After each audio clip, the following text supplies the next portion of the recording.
کہا جاتا ہے کہ لیلا سعودیہ اور مجنون یمن کا تھا۔ حضرت امام حسن کے دور میں تھے۔ ان کو مجنون کا لقب بھی حضرت امام حسن نے دیا تھا۔ فقط تاریخی حوالے لیلا مجنوں بنیادی طور پر ایک عربی النسل داستان ہے۔ اس میں بیان کردہ کردار تاریخی طور پر ثابت مانے جاتے ہیں کہ لیلا مجنوں دو حقیقی شخصیات تھیں۔ مجنون کا اصل نام یا جس نام کو اصل تصور کیا جاتا ہے قیس ابن الملوح ابن مزاحم ہے، اور وہ ایک مالدار نجدی قبیلے بنو عامر کے سردار کا بیٹا تھا۔ لیلا کا نام لیلا بنت مہدی ابن سعد بیان کیا جاتا ہے۔ نظام گنجوی کے قصے لیلا مجنون کے مطابق لیلا اور مجنون بچپن میں ایک ہی مدرسے میں پڑھنے جاتے تھے، تبھی ان میں باہمی الفت پیدا ہوئی۔ بچپن میں قیس اور لیلا دونوں اپنے قبیلے کی بکریاں چراتے تھے اور وہ ساتھ بیٹھتے اور آپس میں باتیں کرتے۔ مجنون کی توجہ تعلیم کے بجائے لیلا پر رہتی، جس پر استاد سے اسے سزا ملتی،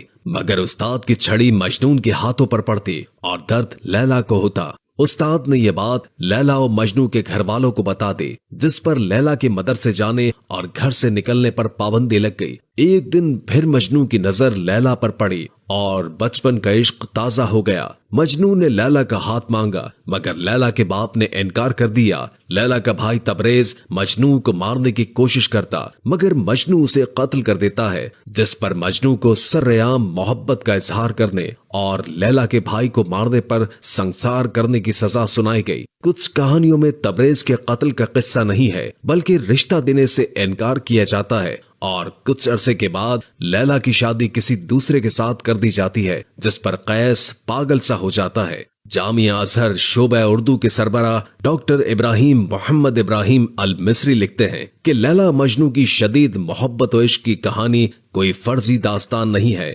جیسے کہ ڈاکٹر طہ حسین نے خیال ظاہر کیا ہے کہ یہ پہلی صدی ہجری کا سچا واقعہ ہے، جو عرب کے نجد علاقے میں رونما ہوا اور لازوال بن گیا۔ مجنوں ایک مالدار نجدی قبیلے بنو عامر کے سردار کا بیٹا تھا۔ وہاں ایک گورا چٹا خوبصورت اور خوش گفتار نوجوان تھا، شاعر تھا۔ قیس نے لیلا کے اوپر شاعری کرتے ہوئے ایک جگہ لکھا ہے، ترجمہ: وہ ایک چاند ہے جو ایک سرد رات میں آسمان کے وسط میں چمک رہا ہے۔ وہ نہایت حسین ہے، اس کی آنکھیں اس قدر سیاہ ہے کہ انہیں سرمے کی ضرورت نہیں۔ قیس کے والدین اپنے خاندان کے ساتھ لیلا کے والد کے پاس گئے اور لیلا کا رشتہ مانگا۔ لیلا کے ماں باپ کو داغ بدنامی گوارا نہ ہوا اور انہوں نے رشتہ دینے سے انکار کر دیا۔ دوران قبیلہ ثقیف کے ایک نوجوان نے بھی، جس کا نام برد تھا، لیلا کو شادی کا پیغام دیا۔ لیلا کے والدین نے یہ رشتہ قبول کر لیا۔ قیس اس قدر مضطرب ہوا کہ وہ بیمار ہو گیا۔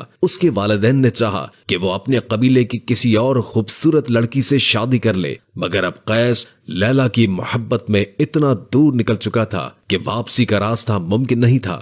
رفتہ رفتہ قیس کی حالت ایسی ہو گئی کہ اسے اپنے تن بدن کا ہوش تک نہ رہا۔ لوگوں نے قیس کے باپ کو مشورہ دیا کہ وہ اسے مکہ لے جائے اور بیت اللہ کی پناہ میں دعا مانگے۔ قیس کا باپ الملوح اسے مکہ لے گیا اور حرم شریف میں اس سے کہا کہ غلاف کعبہ سے لپٹ کر لیلا اور اس کی محبت سے نجات کی دعا مانگے، جس کے جواب میں جب قیس نے یہ دعا مانگی، کہا، اے اللہ مجھے لیلا اور اس کی قربت عطا فرما، تو الملوح قیس کو واپس لے آئے۔ راستے میں اس نے ایک جگہ پہاڑی پر اپنے آپ کو گرانے کی کوشش بھی کی، مگر لوگوں نے پکڑ لیا۔ اپنے قبیلے میں واپس پہنچ کر قیس کا باپ ایک بار پھر لیلا کے باپ کے پاس گیا تاکہ اسے لیلا کی اپنے بیٹے سے شادی پر آمادہ کرنے کی کوشش کرے، مگر پھر ناکام ہو گیا۔ لیلا کی شادی اس دوسرے لڑکے سے کر دی گئی جس کا پیام آیا تھا۔ لیلا خود بھی قیس کی محبت میں گرفتار تھی، مگر خاندان کی نیک نامی اور والدین کی اطاعت سے مجبور تھی۔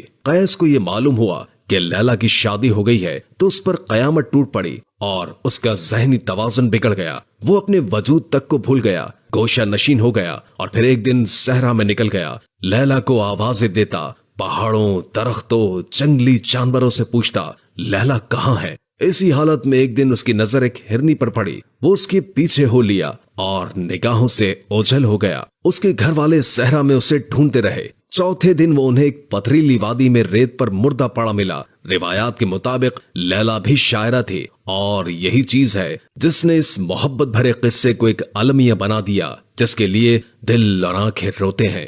یہ ممکن تھا کہ یہ محبت شادی کے ذریعے ان کے اجتماع پر منتج ہوتی اور خوشیوں بھری زندگی انہیں حاصل ہوتی، مگر تقدیر کے آگے تدبیر کا کہاں بس چلتا ہے۔